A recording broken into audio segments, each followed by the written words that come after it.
Yes, we can start. We can start. Okay. Yes. Hi, everybody. Good evening, and thanks for being with us. I think as Kwambo has started off with the introduction, I think we're on our 12th session with the clubs, and it is encouraging. We keep getting more and more people each week. Today we've taken a break from technical. We've been doing a lot of field work. We had a referee manager on last week, and we've decided that we can do something for clubs, and I can see referees here as well in terms of their management and structures on governance. So we've got a couple of speakers who will take us through that. But before they speak, I'll just ask the chairman, Dor Gangla, if he just has a couple of introductory remarks, then we go into the session. Thanks. Mr. Chairman.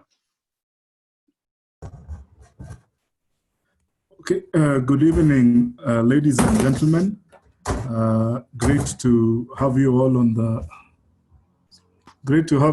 the meeting today, and good to see some newish attendees as well. And I can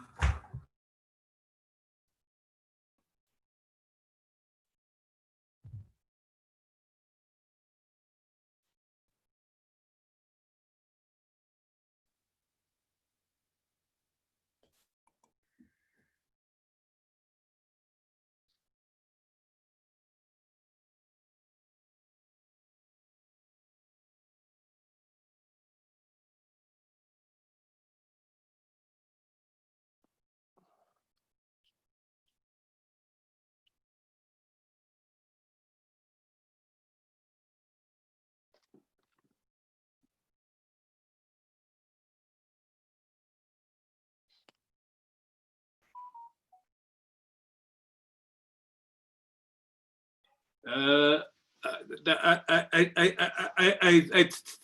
think we've lost chairman. It must be a challenge with this link. So, Bwana Kwambo, I think just go ahead, introduce our speakers, and we can start. Thanks.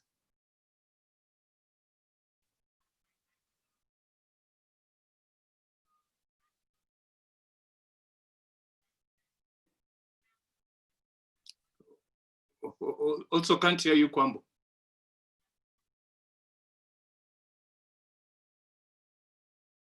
What about now? Am I better? Yes, now we can hear.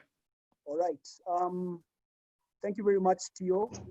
We are proceeding with today's webinar, which focuses on governance in sport. And facilitating this session, these are two gentlemen who are very familiar to us in the rugby fraternity. We have Bernard Kiragu. Bernard Kiragu, of course, is the managing partner at Scribe Services. He also is a director at Traction School of Government. He's not new to rugby. He has been a player with a number of clubs, including Wamba and KCB, has served in managerial roles at KCB for Kenya Shujaa during Safari Sevens. And as he likes to gloat, he is the only team manager who led the Lions to reaching the Bamburi Super Series 12 years ago. We also have Jimmy Mnene. He is the legal manager at WPP Scan Group PLC, but we know him more in his role as the team manager for the Kenya Simbas. And between the two of them, they will be taking us through this session on governance in sport. So getting us started will be Bernard Kiragu, governance expert, rugby aficionado as well. So Ben, the stage is all set. Thank you so much, Mike. Good evening, everyone. Yeah, want to talk about governance. I think I should just try and get the video on slightly better. To talk about governance and in sports specifically, there's no Greek or science to this. To me, it's all about being transparent and accountable to all your stakeholders. So now, who are our stakeholders? Either as a club or as a federation. This cuts across the board, and it's just not limited to rugby. So just about how do you treat your stakeholders fairly. Talking about your funds, if it's the club, talking about the players, talking about your sponsors and your other partners. My strong belief is that better governed clubs and federations would attract better partners and better funding, and will probably have the going easier. But I guess we'll talk about this more as we move along this evening.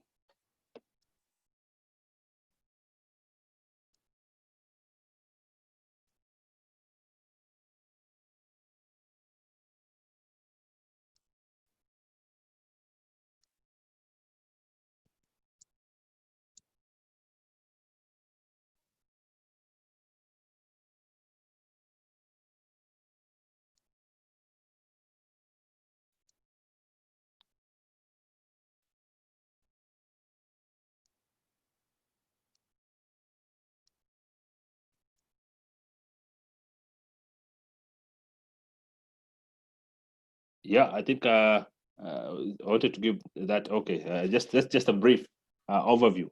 But now, over the years, we find that as we move on from amateur sports and we try to professionalize, there's really no option but to run clubs and federations as we would other business entities. So that's why we want to put the same level of requirements on individuals running clubs as for people who are running clubs, entities like the listed companies and the big companies that we have globally. And I believe that's really how it's happening the world over. And we really can't keep running clubs in a kienyeji way. For a long time, most clubs and federations have been identified with individuals, where we've had lifelong chairmen for clubs and federations. Thanks to the Sports Act, we're hoping that that's a thing of the past. But the sad reality is that the majority of clubs and federations are yet to comply with the Sports Act. The other sad thing is that we expect the same non-compliant clubs and federations to put the ministry to task. Well, they themselves remain non-compliant. So it's really what we have to start with, basics. Now, maybe you might ask, as a player or as a fan, what is my role in ensuring this proper governance? Where we fail is that we never put people to account. We'll never ask when things start going wrong, and we just want to wish that things will improve on their own. They won't. We all have a role to play. I think I want to stop there.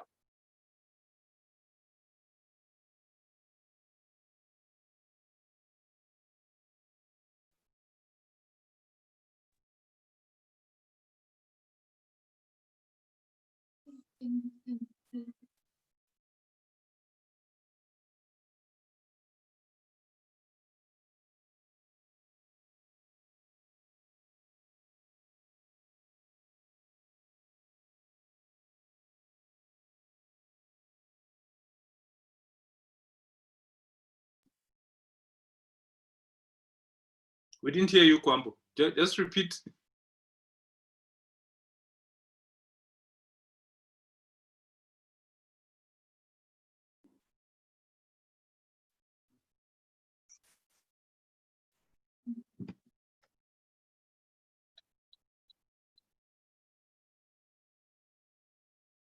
At this point in time, we'll introduce Jimmy Mnene, legal manager at WPP Scan Group, to give us an overview of this presentation. So Jimmy, at this point, you can proceed.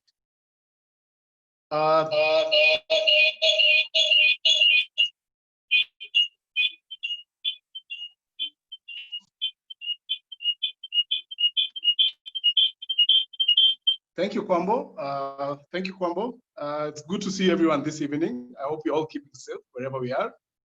And I think, as Ben has just mentioned, we're having a very important topic in terms of discussions. And today, one of the key things in sports today is governance of sports. And maybe just to start off with a quote that is very pivotal to us is that most of the time it's not the will to win that matters, but because everyone has that, it's the will to prepare to win that matters. A quote by Paul Bryant. In terms of governance, as Ben said, the fundamentals of governance are quite standard across the different industries, and I think sports is no exception. I think, in my opinion, as I look around in Africa, governance and good governance, for that matter, may be too simple that it actually eludes most of us, as it applies in all spheres of society. And there's a big question, which is the why. So we perceive governance to be very complex, but at the end of it all, governance is basically how do we make decisions. The Institute of Governance best captures that in the sense that the need for governance always exists anytime a group of people come together to accomplish an end. And I think one of the key things that we find quite critical, as we proceed with this discussion, is that even as we are having this Zoom webinar this evening, is that there's a group of people who've met here and who are together this evening. And of course, maybe in one way or another, we're able to contribute to some of the discussions or make decisions when it comes to matters rugby and matters sports generally in Africa.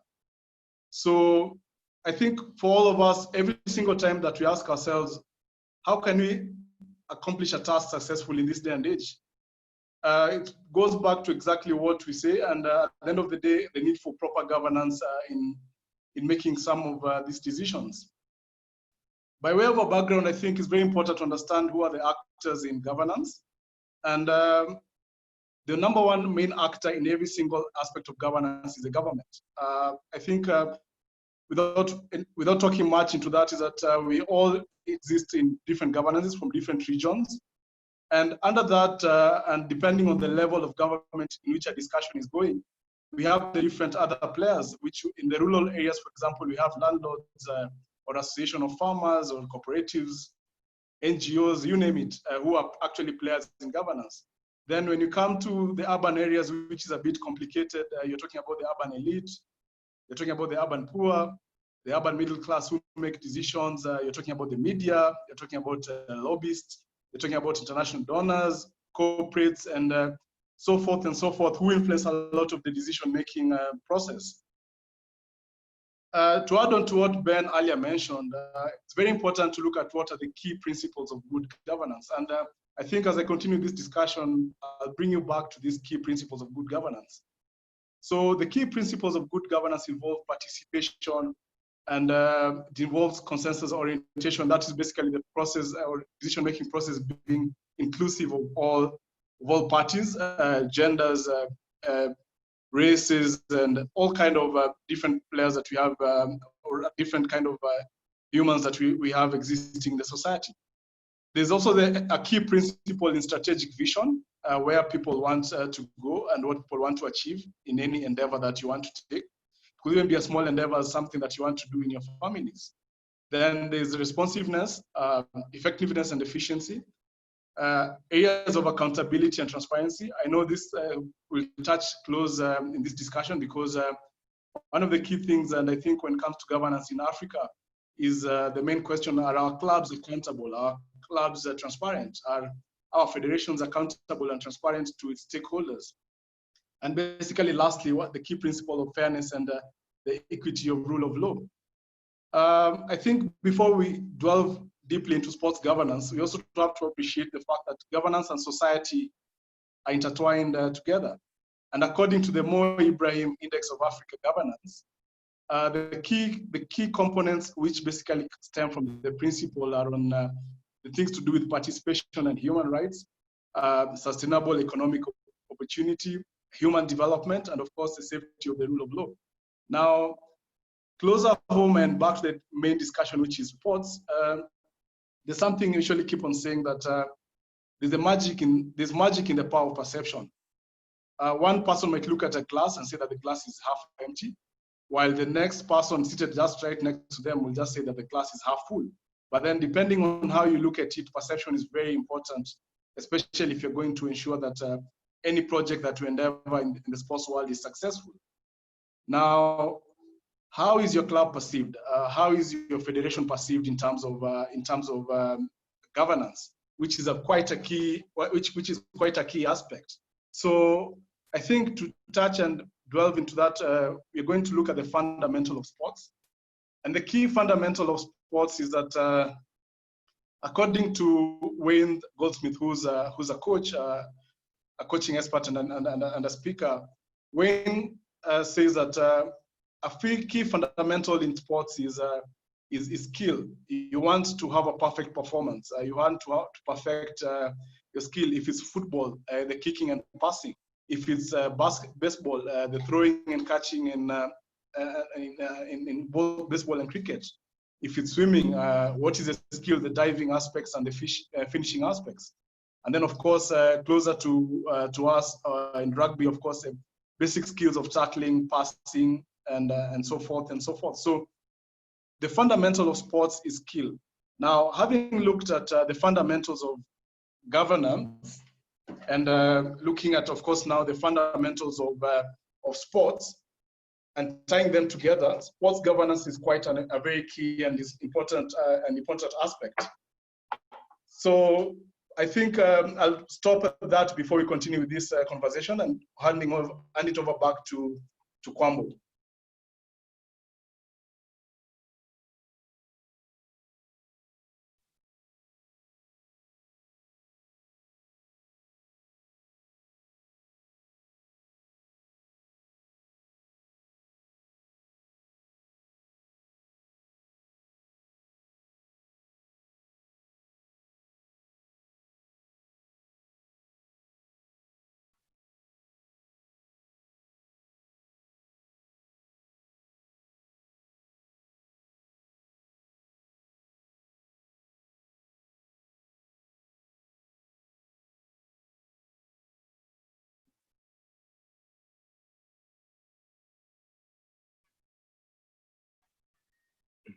We can't hear you, Kwambo.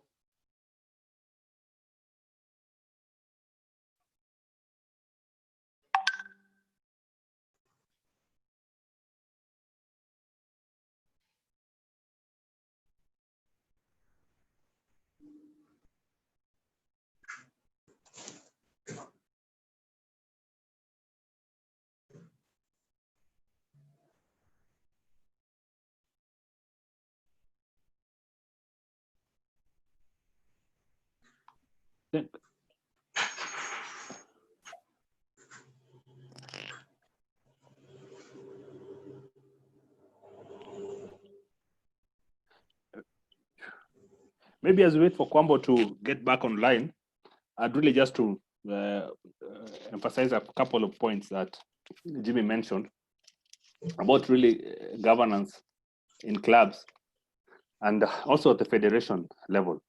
Simply looking at what are the structures that we have in place to enable us to govern our clubs and federations better. I believe that all clubs have a management committee.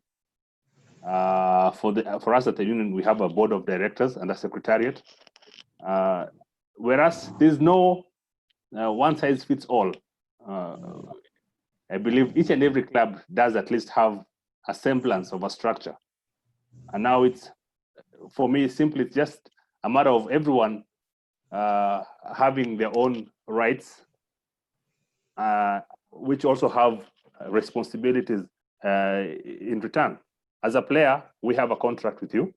We are paying you a certain amount, if at all, and we expect you to do so much.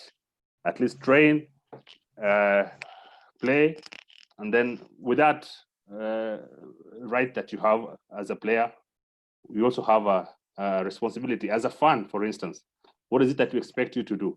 We'll probably expect you to pay at the gate, buy a replica occasionally, but in return, you expect that when you're coming to the game, everything is clear in terms of the security for your car.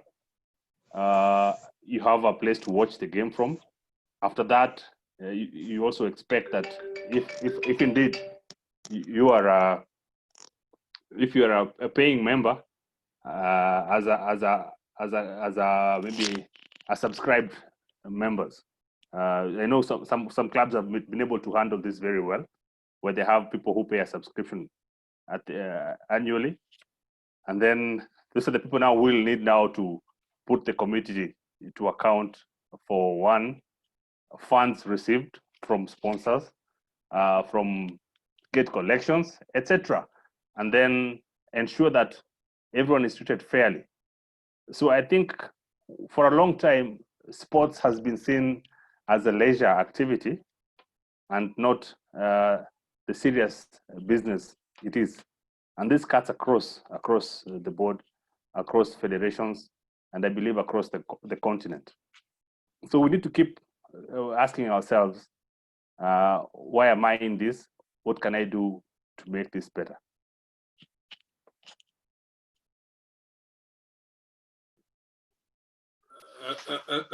I'll step in briefly. We can't seem to get Kwambo back, but he'll be back. So we had started without the chairman's introductory remarks. So I'll just ask the chairman if he can make some comments, and then we'll go back to the presenters. Thanks, Mr. Chairman.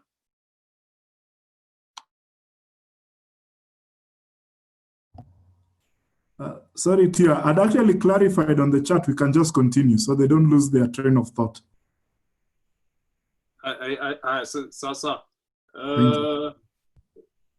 So Ben, is it you or Jimmy? Who's on? Thanks, Tio. I think I'll take over Ben and just give a brief background. Thanks,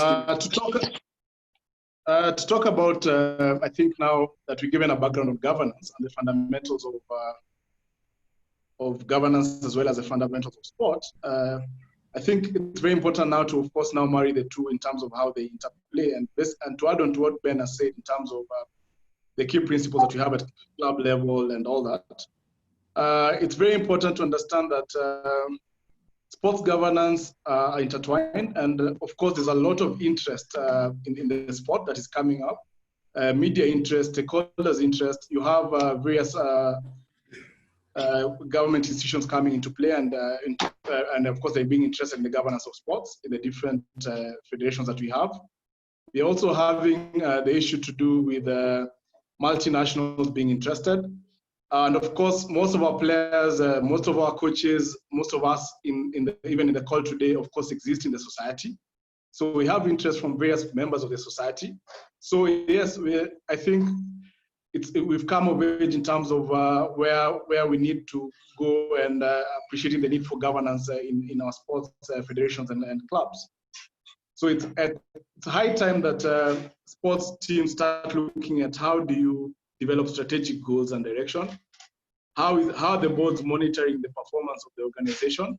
And then, of course, which is a key thing, how are the interests of all the stakeholders involved protected? So it's one of those big dynamics in the sense that you have to ensure that the two marry for you to move on to the next level, even if it's the next level of sponsorship, the next level of participation, what you're trying to do, what you're trying to achieve. Ben, over to you as we progress this discussion.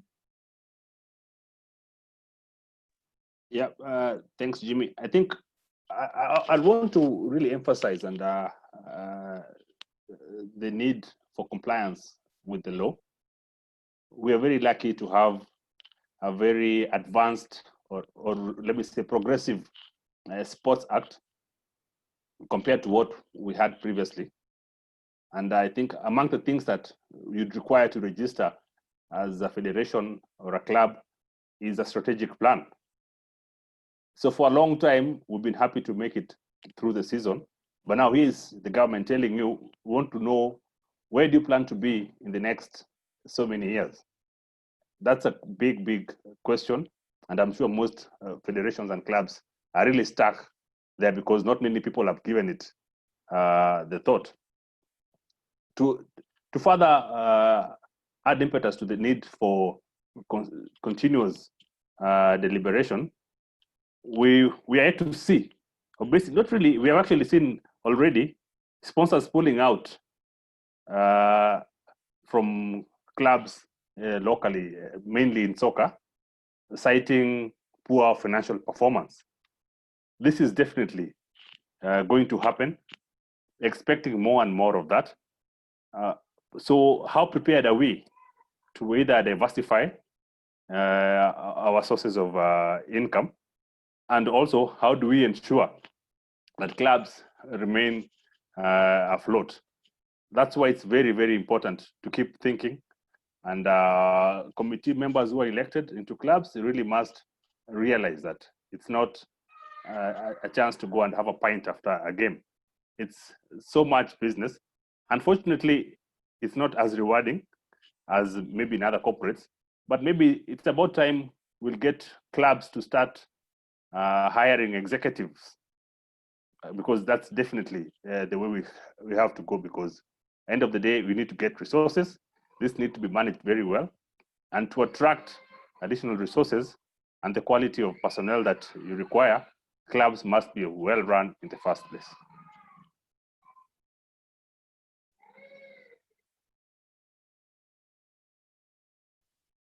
Thank you, Ben. And just to further the conversation, when it comes to the stakeholders involved in the sports and the need for governance, and as we had mentioned earlier, the different sports stakeholders that we need to appreciate, this is the key aspect of ensuring that with the stakeholders above and the fact that sports are acting and more like consumers and becoming more demanding, it's very important that we understand how the stakeholders behave, or how the stakeholders think, so that we're able to ensure that the governance in our sports clubs, in our sports federations and organizations, are not only just proper, but there's actually good governance.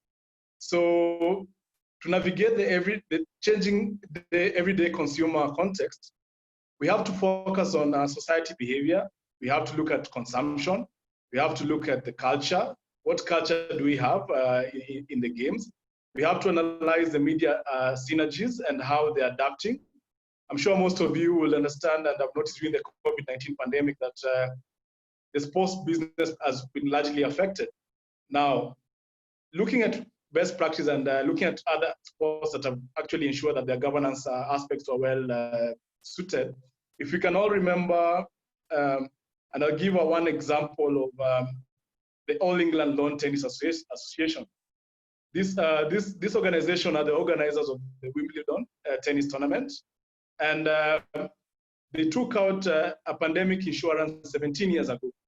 And every single year they've been paying insurance of $2 million per year. And finally, with the pandemic hitting the global game and the global scene, and leading, of course, to the cancellation of Wimbledon this year, they were able to get up $141 million from the insurance. Now, that's a very good example of how good governance comes into play. And I know the next question will be, how does that come and play in our scenario? With what Ben had talked about, ensuring that executives are coming on board, ensuring that clubs, universities, all the big stakeholders in the game and in rugby are ensuring that there's effective management. One of the key aspects of effective management, of course, is risk mitigation and ensuring that you're actually looking and covering all the bases. So it is quite an important element when you talk about where the sport is going and where the sport has been. I'll share something briefly about governance and for this and in this relation sports governance. The European Union came up with a work plan for sports between 2011 to 2014, and they eventually gave a report in 2014. And basically, they stated that there are 9 key principles that should govern sports governance. And one of the key things that they note in the report was that the sport had evolved.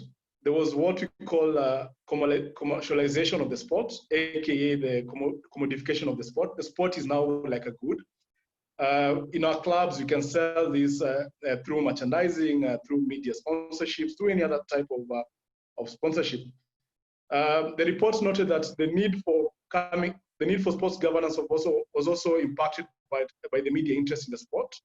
We've noticed scandals being reported left, right, and center. We've noted that there's a lot of public scrutiny on social media. I think back home in the rugby scenes, we are all very aware of the Banter HQ, and of course, there's a lot of scrutiny that goes on around there in terms of what the activities of rugby and the day-to-day. So there's definitely a lot of media interest. Of course, there's also the element of the fact that the game is global, and there's a lot of calls for integrity in the sport. So I think as a country, we should try and move forward in terms of looking at where we want to achieve, and of course having a share of this multi-billion industry. So the principles that the committee from the European came up with us that every sports federation or organization needs to be clear on its purpose and objectives. That is basically having a clear role, function, and responsibility. And then, of course, having a code of ethics, not only governing the players, as the focus is in Africa, but also focusing on all the members, the stakeholders, the staff, and the volunteers. Then the key element, which is very important, is the mapping up of the stakeholders. Who are the stakeholders that are involved in the game? So involving them in decision making, having them committing to different processes and projects. The fourth principle is democracy, and of course having minimum standards. So by that, of course, we are looking at having a framework where you have clear separation of roles, who is supposed to do what and at what time, roles and rights of members and stakeholders, and basically having all these people in play. Now, there's one thing that Ben mentioned, which is very important, that governance is not a one-shoe-fit-all need. So what, for example, might be an approach for a club based in the rural area or a club based in Nairobi might not be an approach that a national federation will use. So there's need to clearly evaluate how your governance processes are. Another key principle is, of course, the delegation and committees. And this is now adding on to what Ben was saying, appointing of technical and experts to sit in some of these committees. I know one of the key challenges in the sporting world is that we want to guard our sport, but then where the world is moving and evolving, we'll need to open it up to a few other individuals who will give value back to the sport. And then another key very important principle is accountability and transparency. I think with having discussed what the European Union came up with in 2014, I'll hand over back to Ben, who will take us to the next element of discussing sports governance.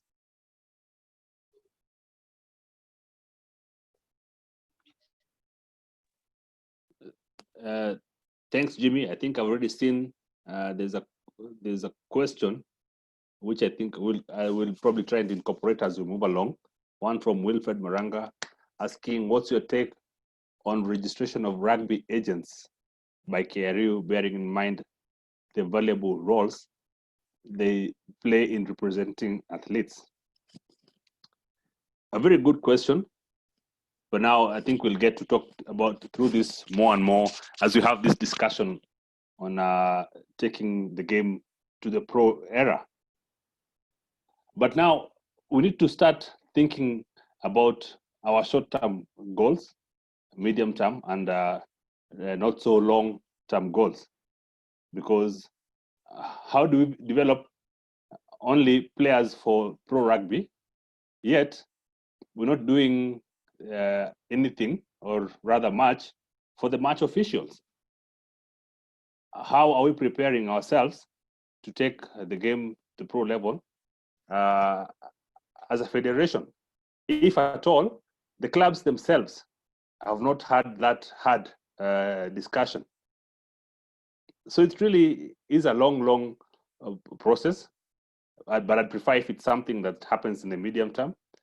Definitely, I believe that when people go to pro, we'll have no option than to have agents for our players.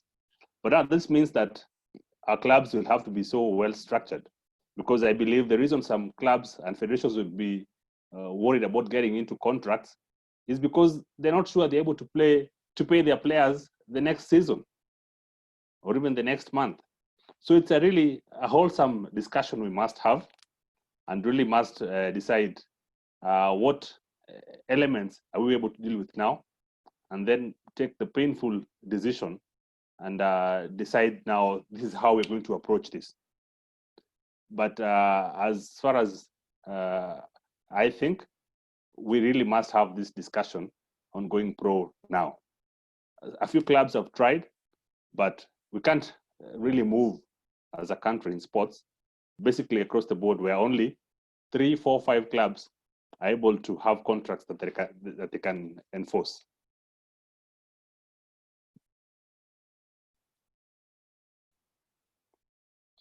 I've seen other questions.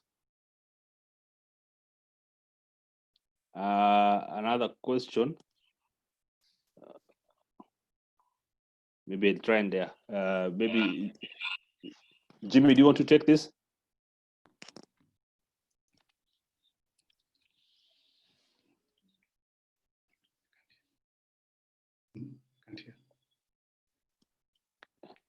Jimmy. Yes, Ben. Okay. Yeah, do you want to take this? There's a question about the Sports Act. Let me just go through the questions.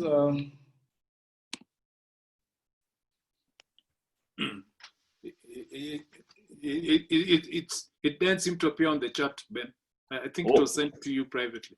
Oh yeah, I guess. Sorry, yeah. Yeah, I think there's a question here. It says, in light of the Sports Act, do sponsors have a role in determining who sits on a club's executive? I think asking this from the perspective of institutional clubs teams. Well, my understanding of the Sports Act is that the sponsor has specific roles to play, and it's not my understanding. Rather, my understanding is that this is not a sponsor's responsibility or right, where now a sponsor will want to determine who gets elected to act as an official of a club. I believe that's really part of the democratic nature of the management of federations and clubs.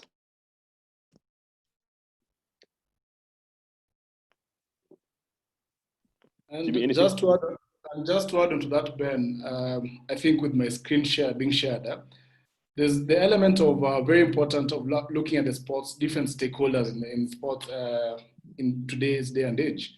So yes, it's very important, of course, for boards as part of good governance to appreciate the role of sponsors in the game.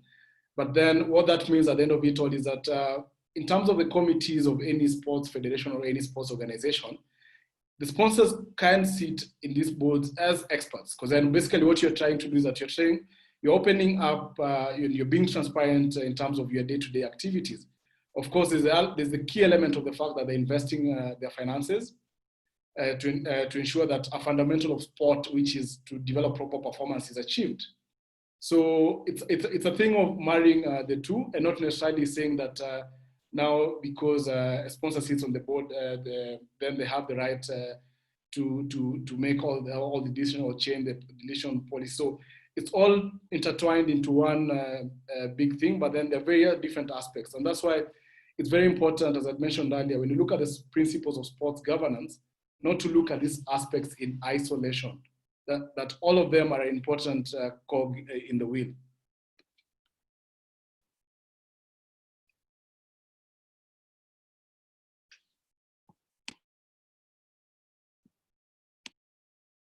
Thank you, Ben. Sure, thanks, Jimmy.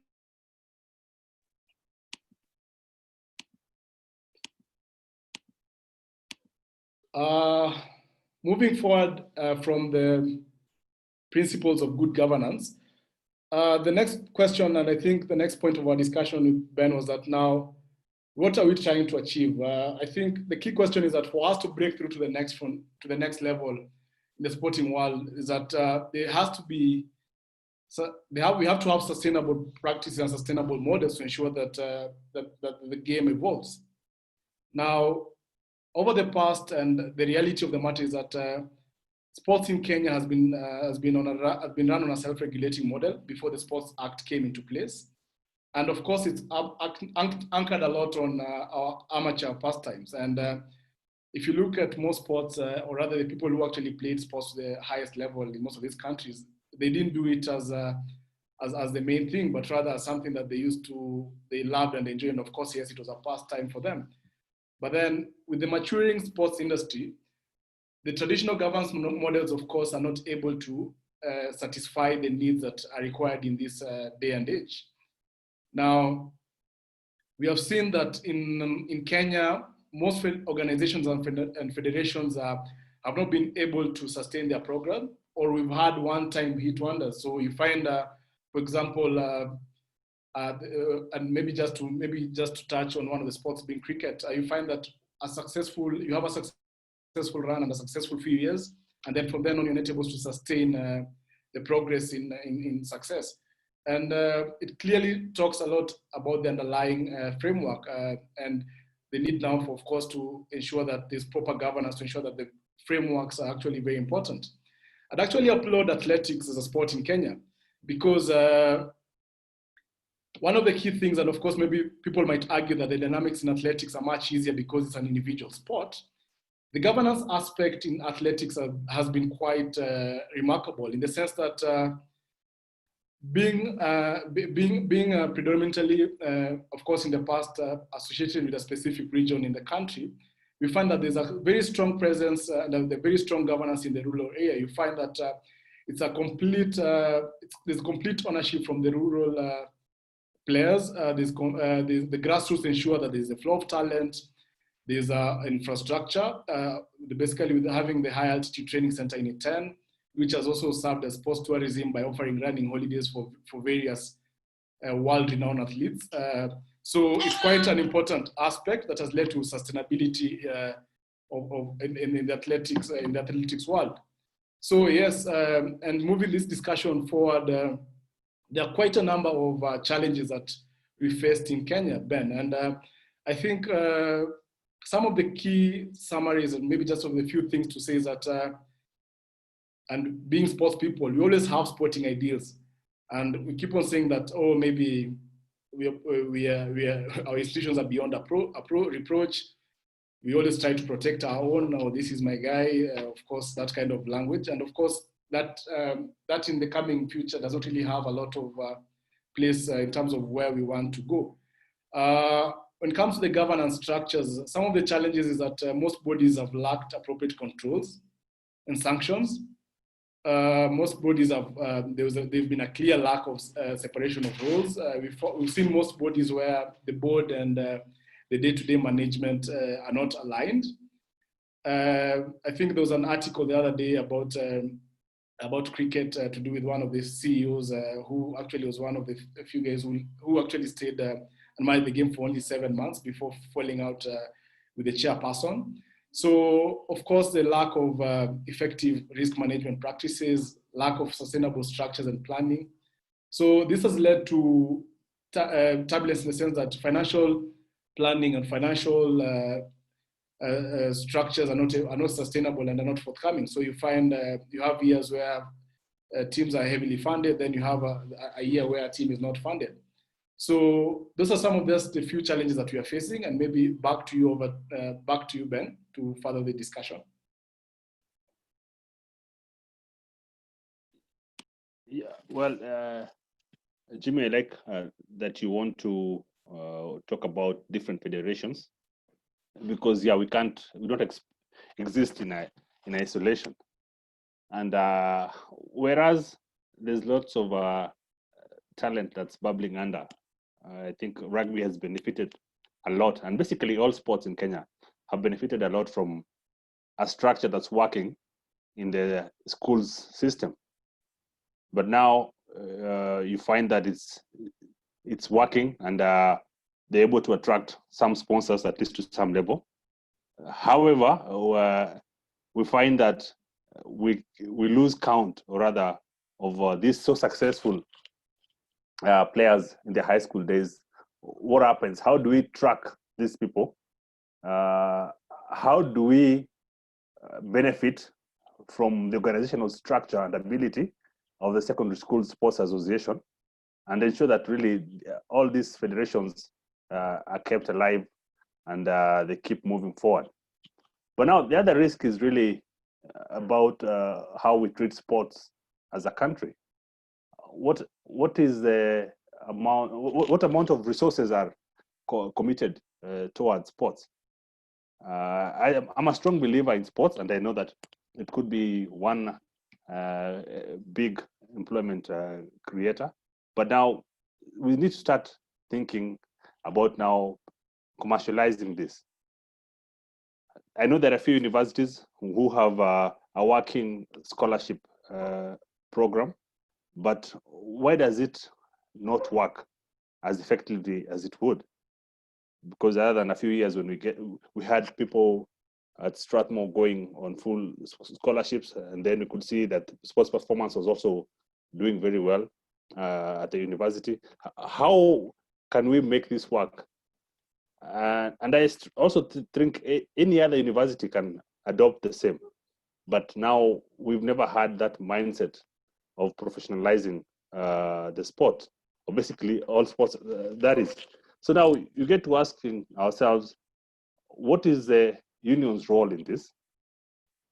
And how do we ensure that, one, there's still a flow of talent over the years? How do we manage these upcoming athletes? Someone asked about agents. It's probably about time we had that discussion. But now, how do we make clubs feel comfortable to commit into contracts? Because the way it should work, ideally, is someone commits their future to you for a year or two. There should be consideration from the club. So it's really very, very important. I know it's easier for us to just wish that can be discussed by the next committee that comes in, but it's really what we should be having as a discussion right now. And the challenge really to the clubs and to the union is, if we can't really see how we are taking sports to the next level, we're really not helping this issue further, because it's really, we need you to run a club the way you'd run your own private entity or company where you work.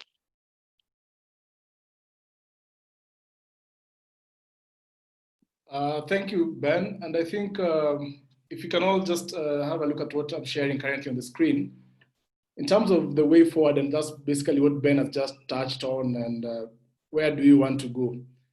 And critically to Ben's last point is that it's very important that we recognize that sports clubs, federations, and associations are also businesses. And with that, there's need to adopt some checks and balances, similar to what we see in the corporate world. We'd want to see your club sitting, for example, in Kisumu or in Mombasa, being fully owned by the society or the people in that area. And then with that, of course, it builds into the different federation, and of course now the national body. I think we've seen in the past that there's a lot of reliance on the national bodies or the federations and association from the club. But then the big question that we need to ask ourselves in terms of moving forward on this element of sports governance is that, is it a top-down approach, or do we start with the grassroots going up into the national federations and eventually to the international arena?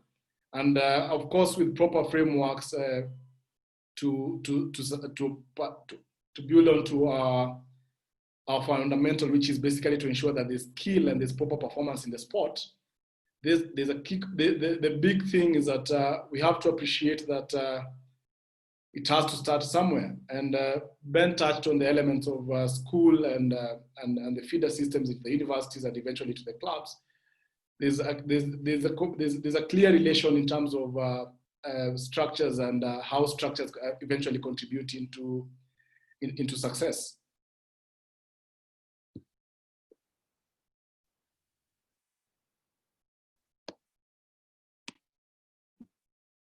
The next thing I think, sorry. Yeah, Ben, just take over. yeah, I was hoping we don't want to move from that slide. I think it's a very, very important slide in terms of number 6 that talks about a clear separation of the governing body from the commercial arm of the organization. I think that's really where the red would start beating us, where now we want to think about how best to structure and separate the commercial from maybe what we would call the welfare or the playing unit management. The two have to be so closely related. This is really an ideal where you're saying we want to have a separate arm dealing with the money business. However, this needs to be so clearly related to the obligations that the clubs have to their, especially players. Very, very important, because I think at times you find where it's not clear who should do what, where a sponsor would come in perhaps and want to engage directly with the playing unit. At which point do we draw the line? It could be part of the deal, the contract is maybe you'll feature in a few commercials for us, etc. But now the player has a contract with the union or the federation or the club, and then another contract has been signed with a sponsor. So this calls for such a clarity of roles and responsibilities where no one can second guess what they should be doing. I think it's very, very important to consider that. But what we see is that we lack sufficient personnel to deal with the running of federations and clubs, because I believe right now we definitely have a larger board at the union than the secretariat. Is that ideal? Maybe, maybe not. Is there a way you can fix that? Yet the resources may not be forthcoming. So to really consider this, it takes a very big decision, but it's one we can't run away from.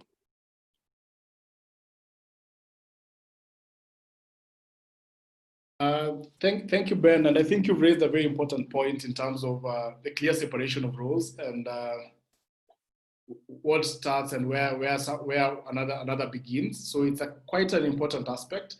And I think one thing that really struck me when you're talking about the contract aspect or the professionalism of it is that I think the reality on the ground is that in as much as we are saying we are heading to professionalism, we are actually not yet there. And we should tend to put a lot of more focus on sustainable strategies. You want a team that is successful for 10 years, because then that ensures or gives you the breathing space or the platform to ensure that you get, for example, funding for another 10 years. So clearly you're talking of periods of blocks of, let's say, 5 to 10 years or even 20 years in terms of sustainability, as opposed to having a 2-year or a 3-year successful period, an influx in resources and support. And then, of course, at the end of the day, just as I mentioned earlier, sports are being a consumer good. The moment you start not performing, the interest, of course, changes. And of course, with that, the direction of the stakeholders or the support or the fund system start changing, or they start leaving you alone. Now, it's very important that we appreciate that we have to first work on the framework. We first have to work on the strategy, the visions, the culture. Where do we want to go before we talk about anything to do with professionalism in sports in Kenya and by extension Africa at large.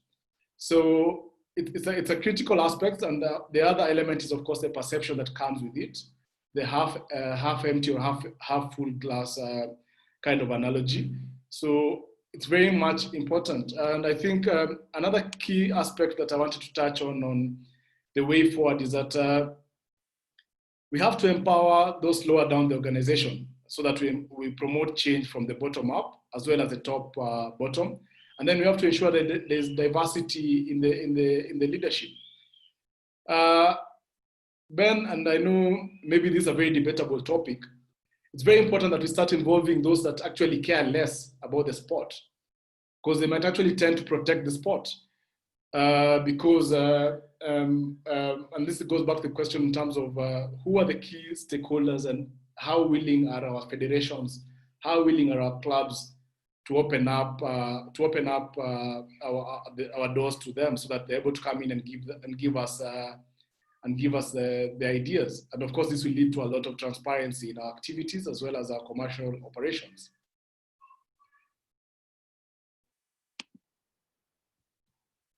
Yep, thanks, Jimmy. I think there's a remark and a question from Hilary Cheriot. It says a key ingredient of good governance is how disputes are identified and resolved. Most of the time, the disputes in clubs and federations spill out to the public. There should be clear internal dispute resolution mechanisms to avoid protracted public and court battles. Do clubs have effective dispute resolution mechanisms internally? How do clubs embrace alternative dispute resolution mechanism? I think that's a very, very good point. And I think it's only the other year where we had an issue, and at one of the series, this thing did spill over in terms of sponsorship, whatever, and then had to play with blank shirts. Very embarrassing. We've never recovered from that. I think about dispute resolution mechanisms, most clubs would definitely have maybe a disciplinary committee, because usually most disputes are top down. Maybe it's about time we looked at both approaches. How best do you deal with this? But I guess people are not so invested in clubs, and we never get disputes boiling over. There's always one weaker party, but it's about time, really. And I guess as we go into contracting and the pro or semi-pro era, these are definitely things we need to look at. I don't know, Jimmy, what's your take on that? Thank you, Ben, and a very good question from Hilary. Good to see you, Hilary. I think just reminded me of the days when we were coming up with the code of corporate governance for listed companies. And I think you had actually raised this question at some point during that discussion.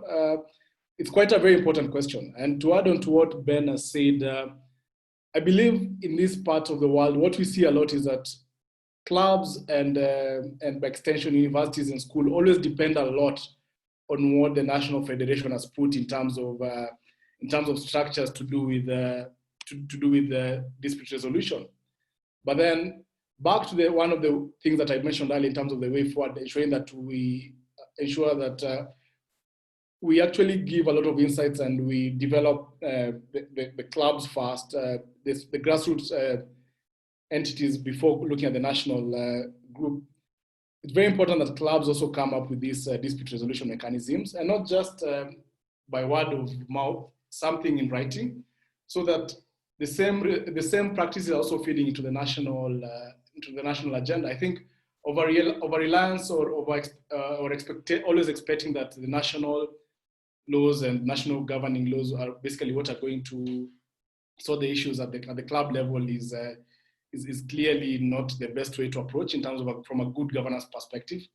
Because if you look at it critically, is that the realities down at the clubs, the realities down at the universities is not the reality at the national federation level. Of course, then they look at it from a broader angle.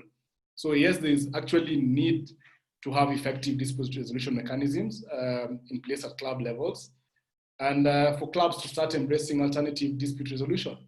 I think this is not just only on matters to do with, I think when we talk about this, Ben, most people actually confuse it with matters on the pitch. But then there's a lot of elements of the pitch. There are a lot of commercial decisions. There are commercial fights even in clubs. Who has merchandising rights? Who is entitled to get collection? Maybe I have a few rights or I have a few leases of our properties as a club. How are they being allocated? If there are any disputes to do with those, how are they being settled? So it's a very good point, and it's something that we actually need to start looking consciously at the grassroots level. Okay, I think before we hand this over back to Mike and Tim, very important to have a look at this recommendation. I think I just want to look at the second last paragraph. The reality being that good governance is an ideal which is difficult to achieve in its totality. I think that's really the fact. You'll fail, and especially for us who are trying to move from amateur leisure sports environment to one where now we move to the pro era. Very, very important. Public interest will keep growing, and especially now as we expect the government to give in the funding that they've promised for so long, you'll need to be more and more accountable. So I guess I'll want to stop there, maybe leave it to Jimmy, who will then hand over back to Mike. Thank you, Ben. I think just a final quote from me before we start looking at the questions that of course, we know we've looked at some, but then we look at more questions as Mike Kwambo moderates the same. This is a quote by the chairman of the Australian, former chairman of the Australian Sports Commission, Mr. John Willip, that he made on 19th March 2013. And it's very important, and it's very key in this discussion. I know Ben has just talked about the fact that good governance is an ideal. It's not an easy thing to achieve, but then of course you always want to try to it and maybe just fall a bit short of it. So while good governance does not guarantee success, its absence almost certainly guarantees failure. And I think in this part of the world, and if you look at the sports and the issues that we've had, from the short-term successes of cricket to the short-term success of football, I think swimming last year this year, or rather, was banned from participating from the Olympic Games. The sustainability, for example, in the sevens version of the rugby game in terms of continuous and all through performance. So, and of course, now the potentials that sit with a lot of some of these sports that are coming up and the different disciplines. So thank you, and over back to you, Kwambo.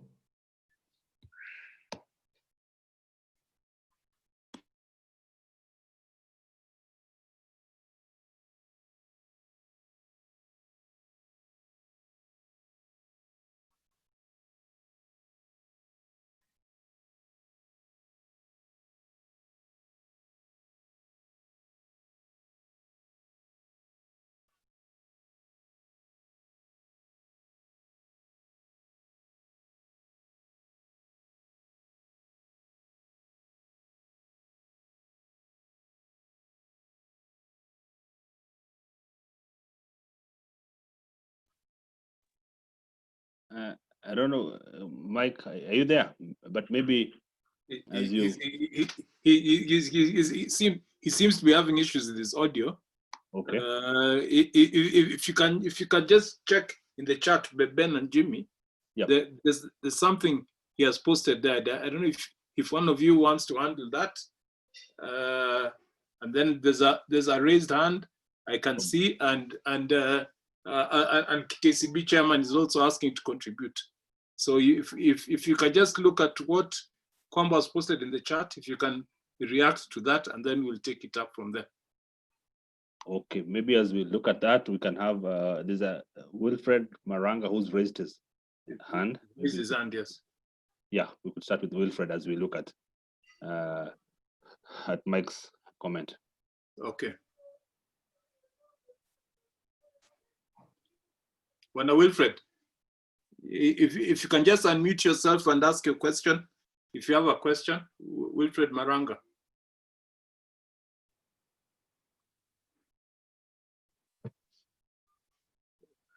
If it's slow, there's a raised hand from Xavier Makuba also, KCB chairman. When chairman, just go ahead with your question. Thank you so much, CEO Tio. This is one of a kind of a meeting. From my 6 years in rugby leadership, I've never had such a meeting. So congratulations. and this is the way to move forward. Now, Fantastic.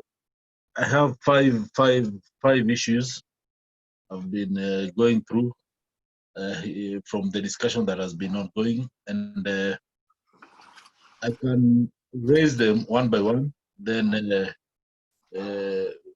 we can react to the same.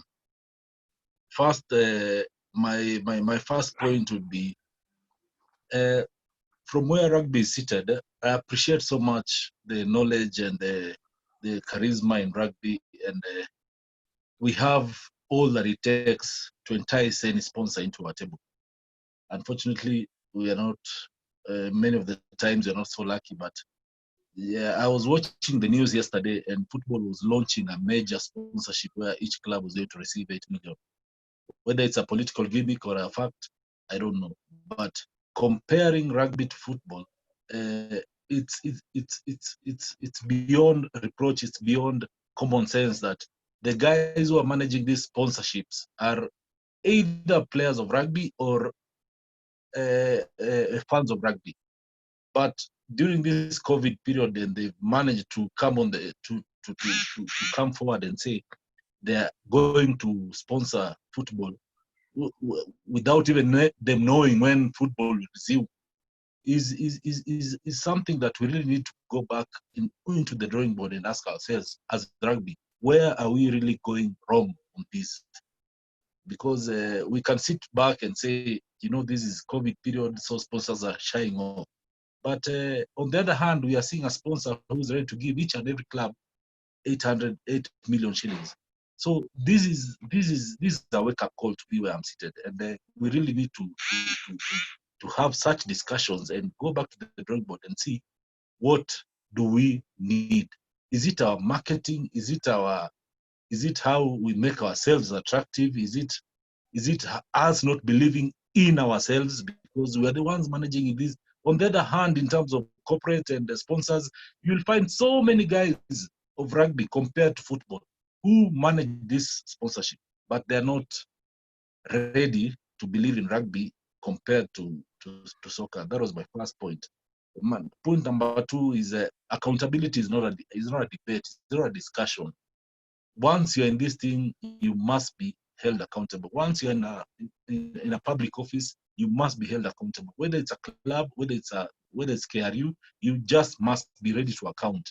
And you should not even be accounting at your comfort. We should be able to account at the people you're serving's comfort. So I've had that point, and where I'm seated as a club, I would embrace and wish that each and every club must learn that accountability is part of your JD once you get that position in running a club or being a leader in rugby. Number three is I've had an issue of dispute, a point on dispute, a discussion on dispute resolution. And what has come out is I've had clubs or entities should embrace internal mechanisms. KRU can facilitate the same in terms of ensuring also clubs, by the time we start these, the power that KRU has, sometimes it's not aware of their power, because when we start these competitions, KRU is usually in a position whereby they can instill friendly policies, friendly whatever that clubs can adopt, and by the time we start a league, the environment can be conducive for both KRU and both the club and both the player and whichever stakeholder that is part of it. In that, now I'd say some issues usually pop up when competitions begin, and you find some of these issues do not even have the weight to reach to KRU or a disciplinary hearing. And I think if KRU can also adopt a policy where the first, when we launch a case to KRU, we want to be heard before to be heard because of such and such a dispute as clubs, Kiragu can also ask, part of your filing is show me the minutes where the two of you sat to discuss this issue to resolve it. You know, so if I know, for example, I've wronged TO or I've wronged Mr. Chairman, the first point of resolution is Mr. Chairman should be able to find me or call me or I find him or we sit down and try and sort it out. If we do not agree, then we launch a case for a disciplinary hearing at KRU and we say, we sat on this date, we did not agree. Therefore, help us agree. Then you will find, I can tell you 50% of these issues will be able to be managed internally. That is why I've had a point where we've not been able to recover from where the players blocked the sponsor from the shirt. You know, to me, that is gross misconduct. And we've not been able to recover and we'll never recover because these are issues that internally ought to have been resolved with a manager managing a team. These are issues that we should not allow to escalate.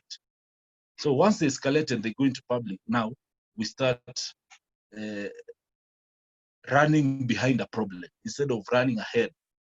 So it becomes a challenge to both of us, and all of us as a sporting fraternity suffer and we carry the cross.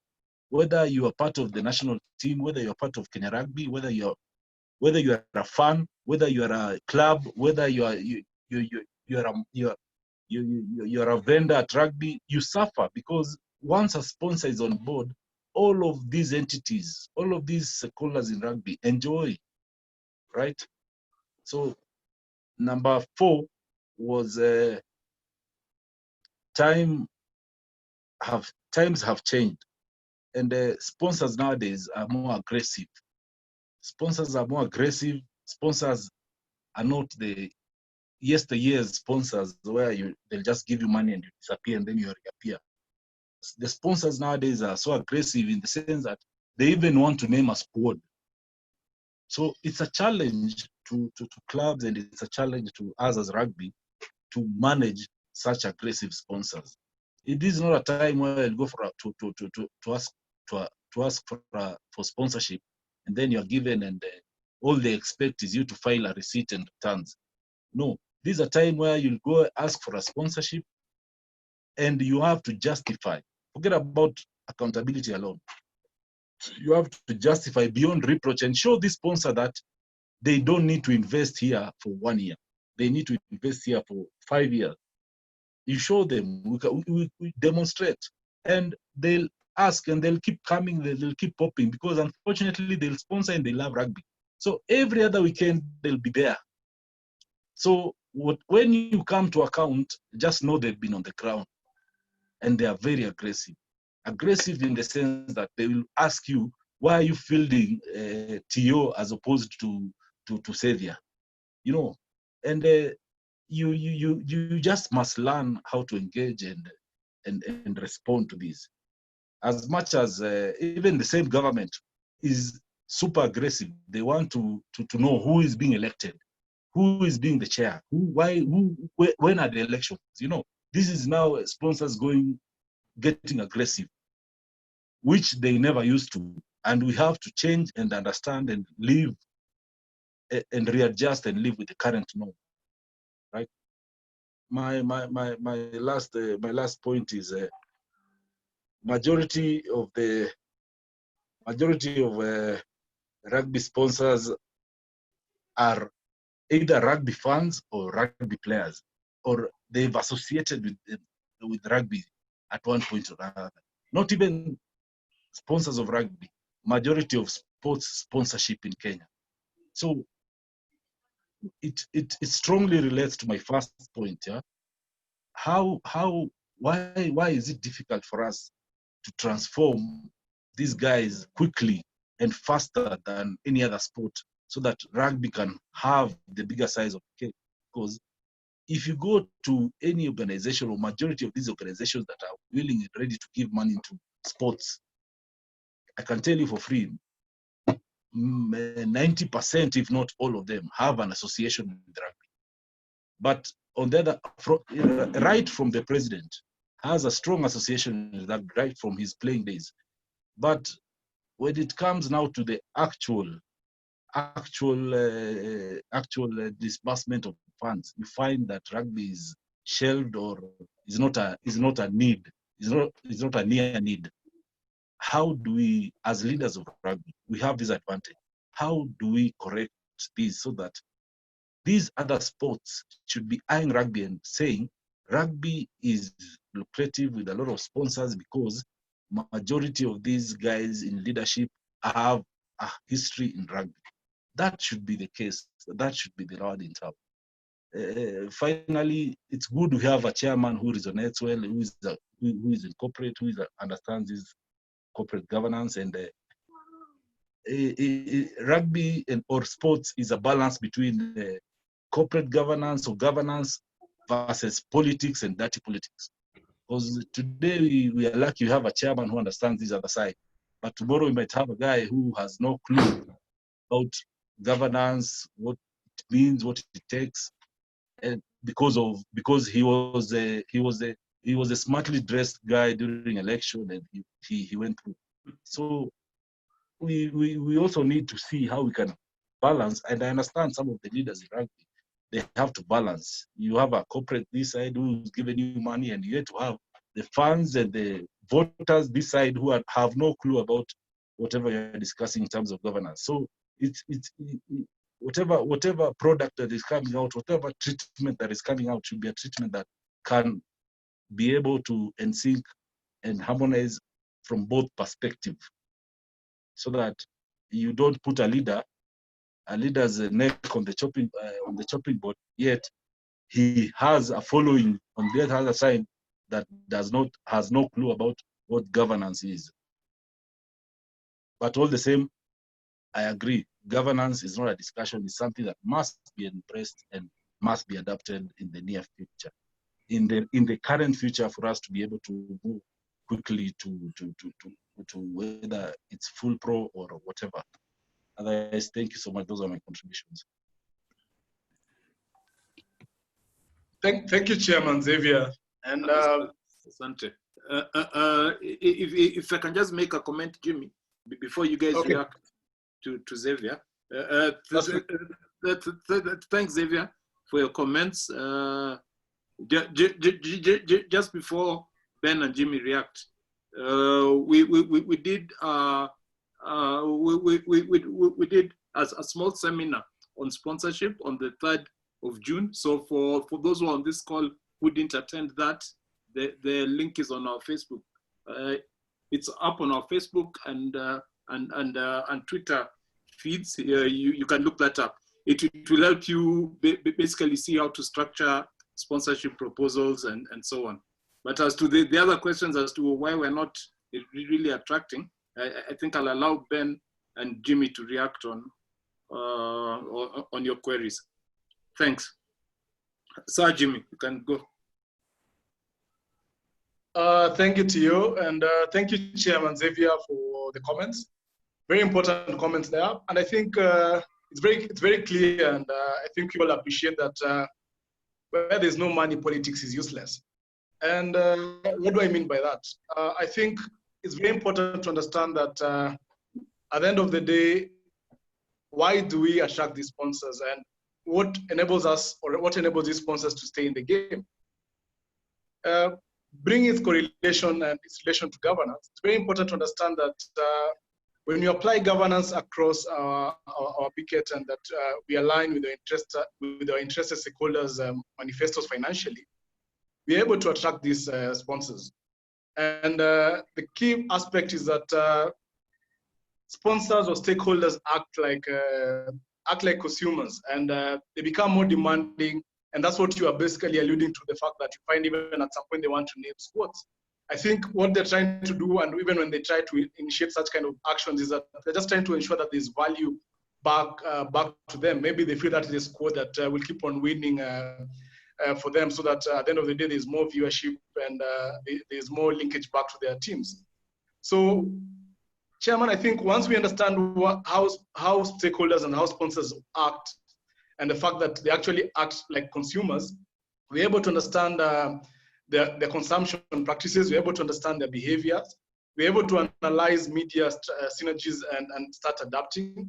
I think it's a very important and an opportune time to even have this discussion, because we are realigning and we are trying to, and it's important to understand the value of rugby and its engagement to stakeholders. So in terms of that, and just to add on to that conversation on sponsorship, it's very important to understand that we need to understand the golden triangle of commercialization of sport, which is basically sport sitting at the center. Because at the end of the day, what is the fundamental of sports? For sports, we are looking at proper performance. We're looking for skills. We are not really the experts in terms of trying to figure out and understand the needs of some of the stakeholders. But then there's the key aspect of now the other aspect of sponsorship and media. So looking at governance and the fact that one of the key things in committees that there's the need to ensure that we engage professionals, we need to engage experts, because at the end of the day, and maybe just to be frank with you, probably the reason why they're not coming back is that they're not seeing value. For a sponsor to put in the money, they have to understand the value on what they're getting back through and through. And what is this value? This value is viewership and all that. I think to add on to that, I'll just give you a small survey that we did with the head coach of the Simbas.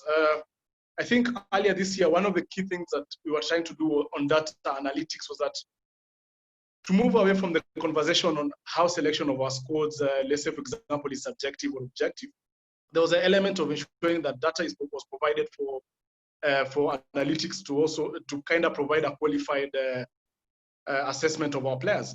But then to much of our surprise, we actually found out that of the 12 Kenya Cup sides, only about 3 of these sides actually do record their matches. And looking at the cost of recording a match, which is more or less very negligible as compared to what someone else might want to do, which you probably want to give more allowances and maybe promise bonuses and all that. It was quite shocking that only 3 of the Kenya Cup clubs actually do record their matches on a day-to-day basis. And out of these clubs, I think, out of the 3 clubs, most of them are, I think there was 1 in the top 5, and I think the other 2 are somewhere in between number 5 to number 10. But then, if you were to sell that to a sponsor, and you want a sponsor to come on board to your club, what are you going to tell the sponsor that you need? I think it's very important to know that the days of getting sponsorship through the mere fact that I was a rugby player or I played rugby are long gone. Because when you talk to stakeholders, when you talk to sponsorship, for them it's all about ensuring that they get the value in the game, and for lack of a better word, the commodification of rugby as a sport. It is a commodity, and it has to be valued, and it has to be structured that in a way that it sells itself. And how do you sell this? Of course, if you look at it globally, it's all about viewership. It's all about spectators. It's all about how do you generate revenues. I think the opportunity is there, Chairman, at the moment, because the same way the whole world is undergoing the pandemic, and they're trying to establish their new normal or to ensure how to see how brands are behaving. It's also a time for maybe for rugby to sit back and see, and by this I mean the clubs, how are they actually packaging themselves, or how are they selling themselves? So it's a very good time to realign. On the question on the dispute resolution, yes, while the policy might be set at the national team level, it's very important that clubs also have their own internal dispute resolution mechanism, because when you want to stop the rot in a fish always starts at the head. So if you're not sorting out the rot or the issue at the club level, it will keep on transferring, and that's some of the issues that probably we were seeing even on the blanking of sponsors and all that. So I agree with you in terms of a policy point of view being formulated at the national level, but then it's very important that clubs have a way of having their own dispute resolution mechanism.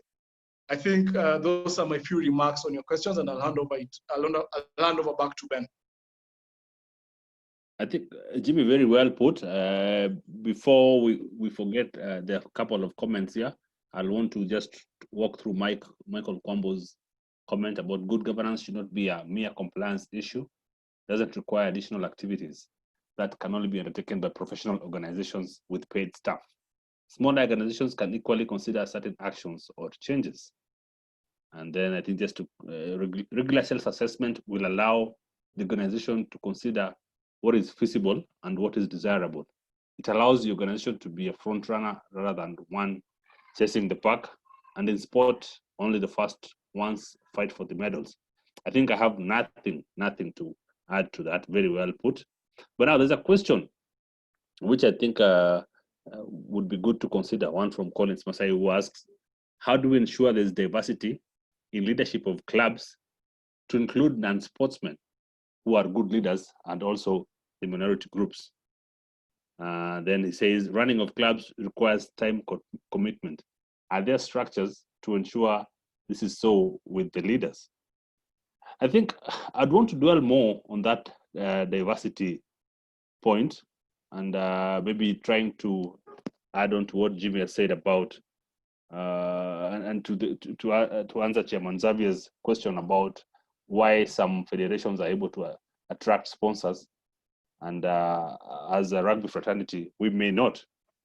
One, it may not always be good to compare oranges with apples, but still, the point is we must aspire to get somewhere.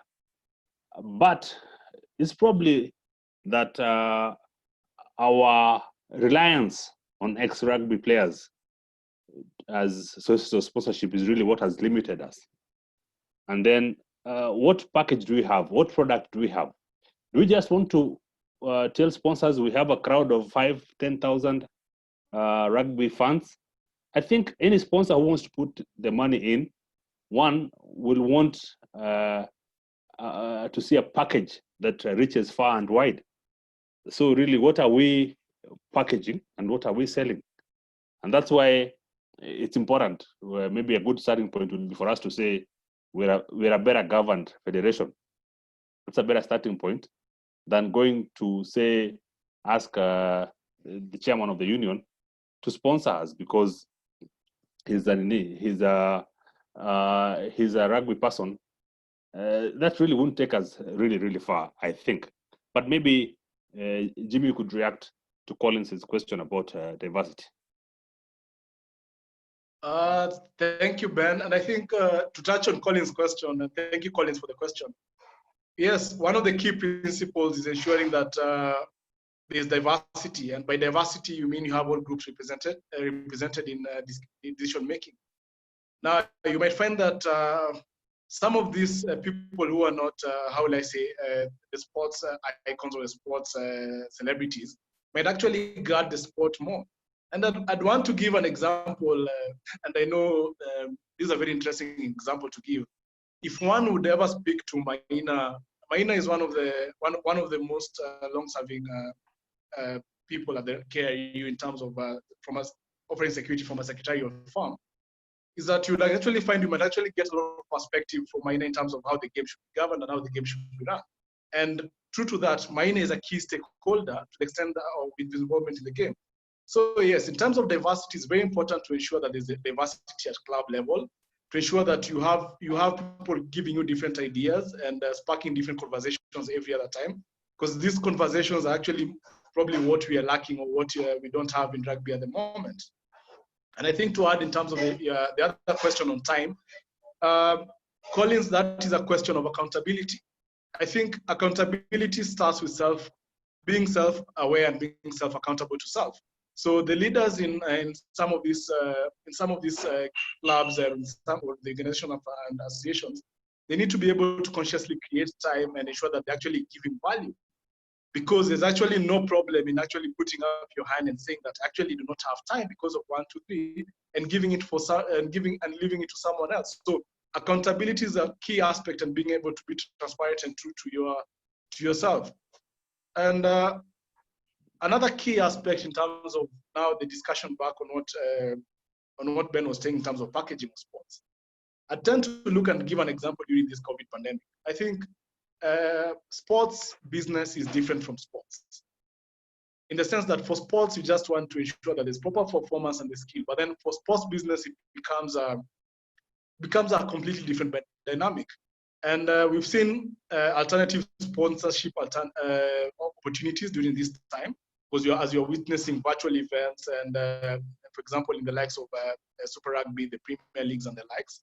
And then we're also seeing a lot of participation in esports events globally. So looking at that and going to the fact that, for example, even most of our local clubs or even our federation don't even record games. It's high time that we start looking at where do we want to go and what do you want to do next. And as I mentioned earlier, it's a very good time to just sit back and realign to create value back in rugby. Okay, and now I see another question, comment from Charles Nkovi. Thanks to see. He says, Kiragu team, thank you very much for the very critical and timely discussion. Ben and Jimmy, your presentation is good, a good guide on what is needed. Good corporate governance requires adequate resources, time, human, and finance. With this in mind, how would you advise a club or federation to address this? I think I'll just want to take you back, TC, to our playing days. And I think back then, the TM used to walk around maybe with a bottle of water, some liniment.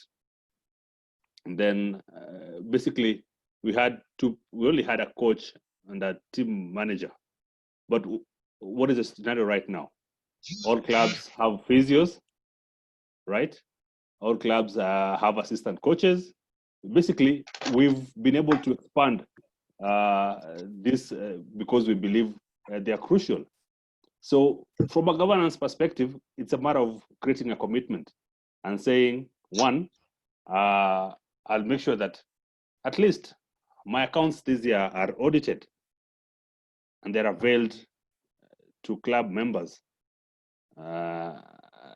when they're required. It's really a commitment. It may not cost you as much. What, even if it's from an accounting perspective, what stops you from getting an auditor who does it pro bono? Nothing. So we just need to really work at getting the structures right. It may not necessarily be an expensive affair. And the people who are willing to serve the federations without necessarily being paid, who can come on board as partners. So that's really an approach clubs and federations should consider. But what I want to tell you that the sad news is there's no other option. You're either properly governed, you're not. If you're not, you'll not address the sustainability issue that Jimmy mentioned earlier. And Jimmy, maybe you could add something. Thank you, Ben. And I think the main word and the main key thing is that what you just said, Ben, commitment. I think commitment is key. And if people are actually clear on the roles, if people are actually clear on the functions, if people are actually clear on the responsibilities and objectives of their sports clubs and where do they want to go and what do they want to achieve, if there are clear goals and principles, if there's a clear vision and a strategic plan, for sure there'll be buy-in, and of course these aspects of time and money and all that will not come into play.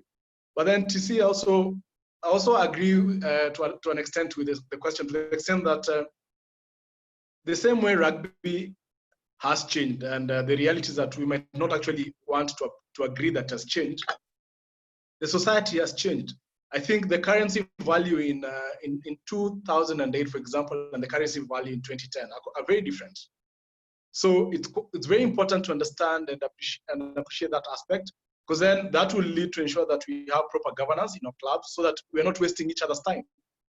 And by wasting each other's time, I mean, in this day and age, and of course, when you're dealing with the Generation Y and the Generation Z of these worlds, the Generation Ys will always keep on asking the question, why? Why am I doing this? Why am I a member of your club? Why are you asking me to assist you as a TM? Why are you asking me to come to training without you giving me transport? Why? So we have to answer these questions for us to have the complete buy-in of all the stakeholders in the game. Thank you. I think I saw Chairman Xavier had raised his hand. Yes. Thank you for the opportunity. mine is my reaction would be I really would wish not to associate rugby or compare rugby, but unfortunately we're in an industry called sports. In this industry, we have various federations, as is just one among many. So, as leaders of rugby and where I'm seated, I really want. I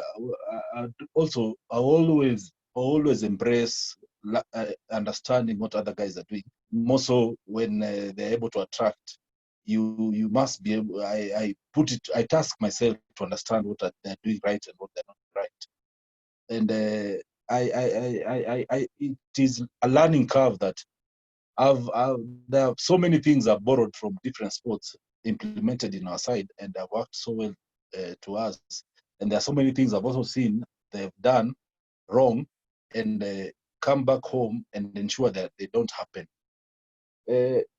For example, you see, there's a point in time where cricket was the in thing in Kenya, and it was going places. And you playing cricket, it was a guarantee. You never suffer, or you never see anything wrong. And all of a sudden, it went down. If you I beg to understood, and I understood what happened, and whether it's doping or whatever, and different living large, you know, that whatever was happening in cricket, if you just take what brought it down to rugby, you will avoid so many things, because these are issues also that are facing us as sportsmen. And the objective of us discussing corporate governance must be very clear and must be aimed at translating into something. The translation here is, or the objective or the goal, we must be able to embrace governance and accountability, whatever. But on the same note, as we are listening to the leaders of this discussion, you must be able to connect and tell us, once we are able to produce audited accounts every year or on request, what should translate to that. At the end of the day, behind us in this discussion as leaders, we have players. We have players who depend on this sport. Some of them 100% have nothing else, income generation on or where they can do anything else. So if you come and sit in this discussion and you told you have to produce this, make sure we are audited, we are all those things, and we ensure all these things are done, this thing must be able to automatically translate to food on the table on that player, which means it must be able to translate to attracting a sponsor. Whatever objectives that will be set here, or whatever objectives you guys would say we must input, once we do that, we must be able to see the outcome, and the outcome must be promised. Once you have this, or Kiragu has done this, they immediately walk into a sponsor. They should be able to have a higher hand than a club where there is nothing happening. About incorporating external people who are not rugby or sportsmen, that one happens, and I've seen in clubs in Kiragu, even Kiragu has co-opted directors who have no clue about rugby, but because of whatever they're bringing on the table. So that one is happening. So let's assist us translate into this governance. Once we adapt and embrace, connect it to money on the table, which runs sports. During our days when we were playing, it was Roju, you could play without anything. Currently, no player is taking the pitch without you facilitating the same. Our days, you could find your way to the pitch. Currently, you must provide the way to the pitch. You don't do that, you will find yourself alone in that pitch. So times have changed, and bottom line, finances, funding must be there. And that's why I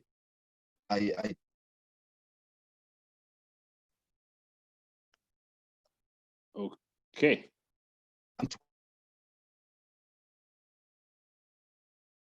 think we lost you. that was my point. Okay, I think very good input. Jimmy, do you want to react to that?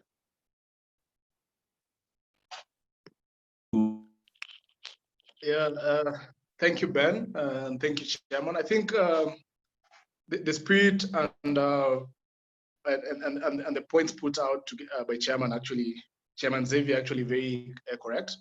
And that's the important thing in terms of how do you tie back or how do you connect the governance aspects to the funding of the game. So unfortunately, the connection is very simple, and that the mere fact that stakeholders are acting like consumers, you still have to find a way of satisfying that aspect of them. Now, to the more serious and or rather the last question that you actually shared, or rather the last thing in terms of the players and the fact that you have to facilitate and all that. I think there's the element of a player, and I keep on mentioning to most of the players that I've managed is that what is the fundamental aspect or need for you to play? Now, the fundamentals of what a player requires at the end of the day is to ensure that they continue furthering their skills or performing their skills at a much higher platform. Because at the end of the day, you'll find that that skill or that proper performance is what is going to actually eventually put food on the table. If you look back at extension, playing elite or rather professional sports.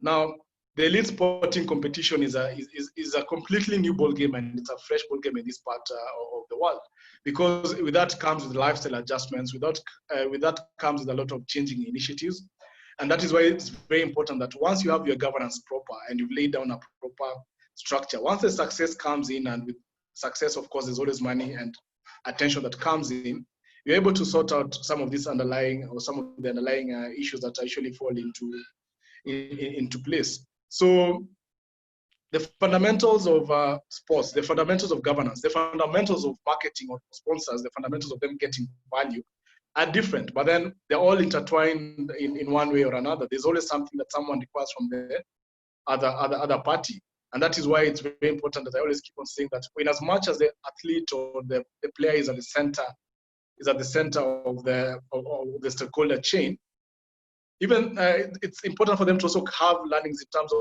what can they do next, how can they brand themselves, how can they become influencers in the society, because they exist in a society. How can they become ambassadors and move on to the next level? I think it's very clear that, I like to use an example of the World Cup winning captain, Siya Kolisi, in the sense that if you look at what Siya has done over the last few months since South Africa won the Rugby World Cup in 2019, it's a clear indication of what proper skill or proper performance gives to an athlete.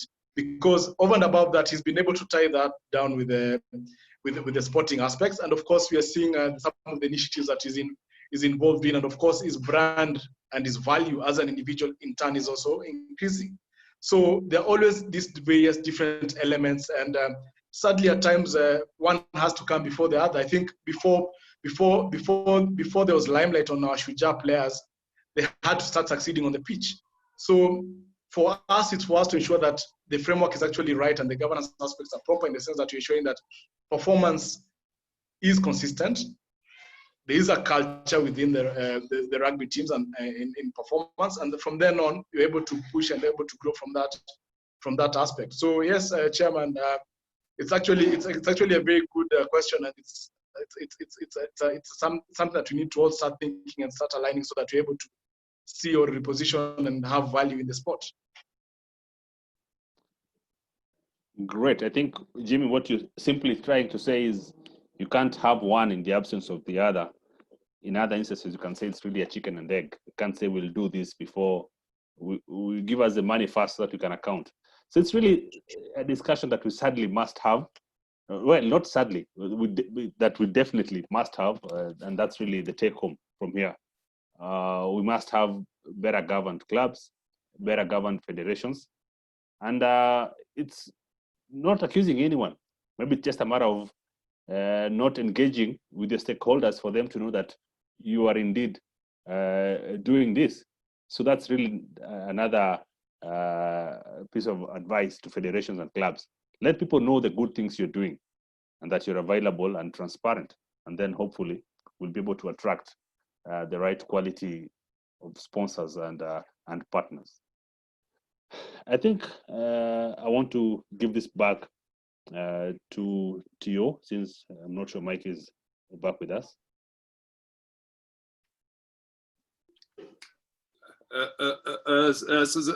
Sasa Ben, Jimmy, asanteni sana. We've been at it for almost 2 hours. So I just say if somebody has a question which is burning and would like to ask, we can take one more question. Otherwise, I'll just hand over to Chairman Odur Gangla to make some brief comments in closing. Thanks. Any questions? Just raise your hand or unmute yourself and ask.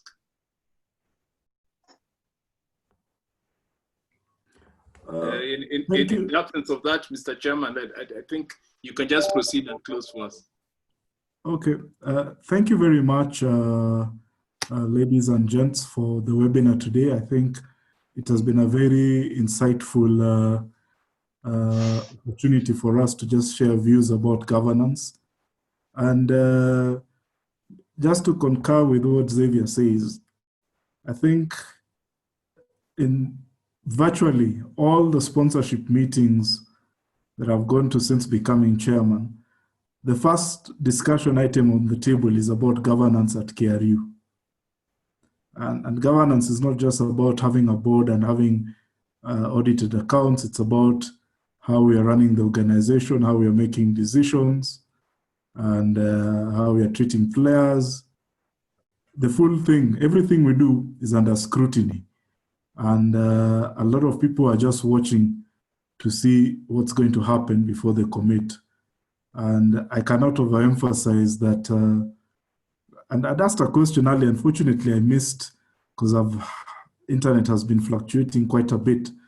But one of the problems I see, and Xavier touched on the cricket example, if you ask yourself, why was cricket so successful? They played in the semi-finals of the World Cup in 2003, and 2 years after that, they crumbled. And if you look at it, at that time, Kenya was ahead of Bangladesh. And I believe today, Bangladesh is a top 6 nation in cricket. I've seen they've beaten South Africa, they've beaten even India, especially in the one-day internationals.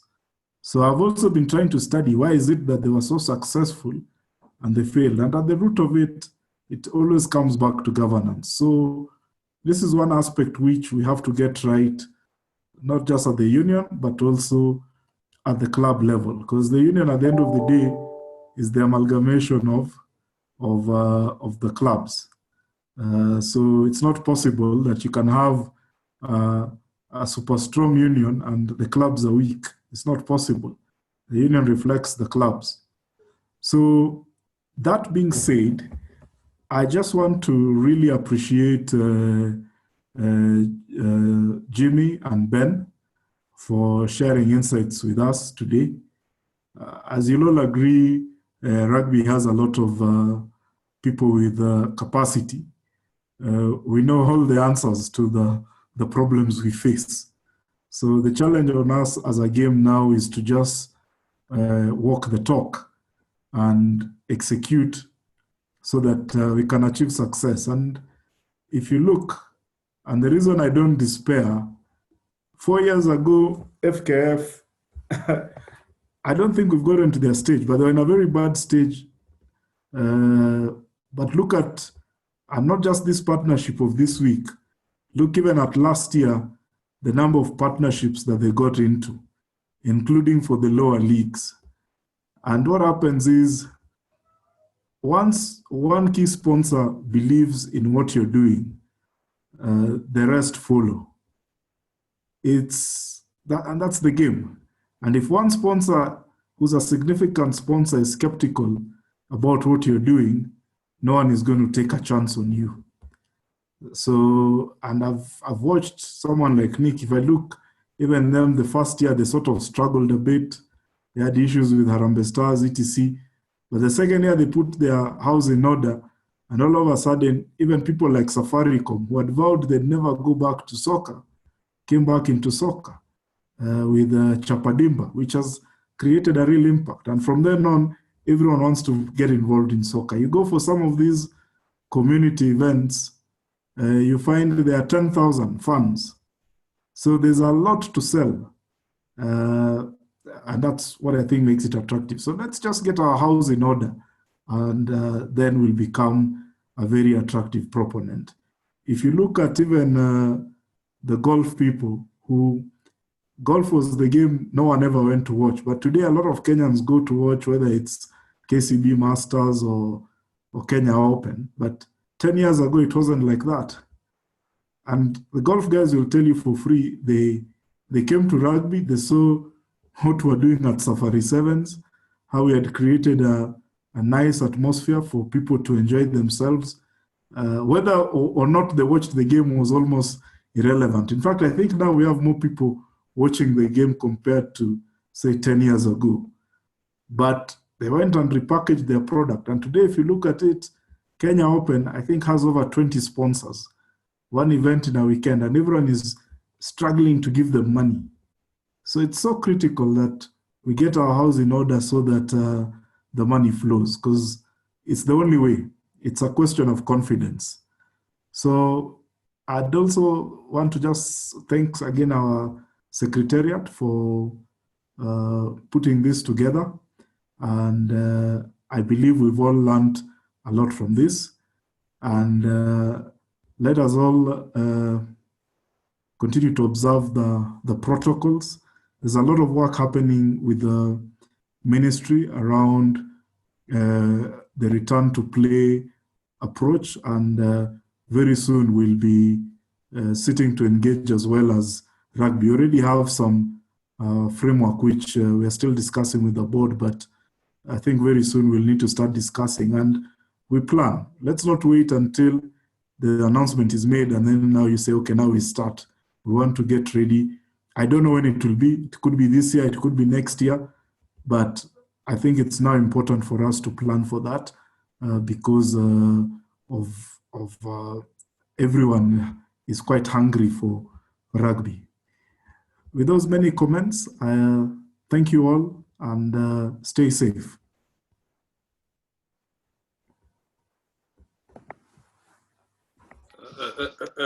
Sasa guys, asante.